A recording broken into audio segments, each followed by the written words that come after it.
So I was watching like the Rams, and my brother was like with me, and I was like, "What's that?" And he goes, "That's the NFL." I was like, "Okay, how do I want to go there?" I was watching Aaron Donald, and I was like, "Wow, that guy is really good." He said, "Well, how do I be like that? How can I be that guy?" And I told him, "There's no other Aaron Donald. You know, I don't know if you can quite attain that, but he took it as a challenge, and that's been his goal ever since." Moving to the United States back in 2018, Ahmed Hassanein had big, almost impossible dreams. And I was like, "Okay, how to get there?" And he was like, "Okay, first, you gotta go D1, then after you go D1, you gotta prove it from there." He'd never played football, and at the time, he didn't even speak English. Translating the game for someone who doesn't even really know the language is difficult, but at that point, everything was difficult for him. Out of your break! His brother Corey had grown up in the U.S. Here we go, set, go! And was a football coach and English teacher at Loara High School. We want to go straight back downhill! Ahmed enrolled and joined the team.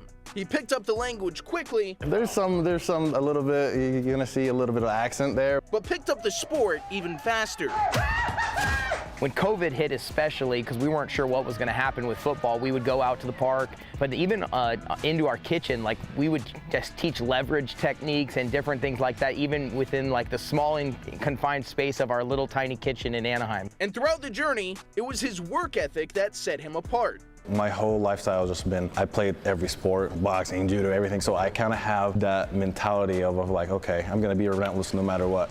Most of the time he just spent at the gym. He would go to the gym for 3 hours every night until they closed, and then I would go and pick him up, and so he just loved the grind of working out and that pain and suffering aspect of it. Still not getting Division I looks and facing COVID-19 shutdowns in his senior year, he needed to stand out at a scouting event. My brother wanted to compete against the best. He's like, let me go. I'm better than these guys. I know I can compete with them. And so we showed up. He competed against guys from Modern Day, St. John Bosco, all the top programs in the country, and he was kicking butt. That's where he caught the attention of Boise State defensive coordinator Spencer Danielson.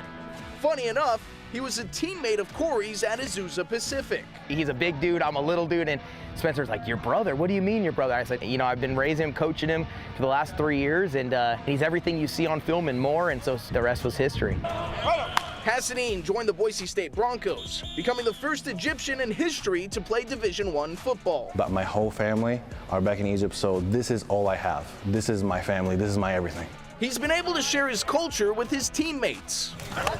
Over summer, taking his annual trip home, Bronco linebacker Marco Notarini joined him in Egypt. I'm really grateful to he came with me to experience different lifestyle, different culture, taking him places, just seeing the pyramids, getting inside the pyramids. It was good for him to just see where I came from. There's a lot of really cool things we saw. My favorite part of it was really seeing how Ahmed is the way he is because of where he's from, and he always has a family aspect to him. Like, he's always taking care of me and Mason in the rooms here, and it makes a lot of sense because his dad does the same thing when I went over there, and his family did the same thing. So, and it's become clear to see that for Ahmed, this means much more than just playing a game. I have a lot of following from Egypt, and people just text me and be like, "Hey, watch this play, how did I do here? Watch this play, how did I do here?" And I'm really grateful for them.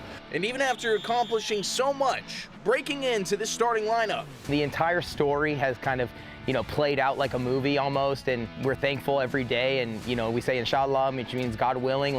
This whole thing has been part of God's plan, we believe. But still, bigger dreams lie ahead. I mean, my goal is the NFL. My goal is just to step into that role in the NFL, and this year for me is huge because I want to prove it to anybody that I can do it.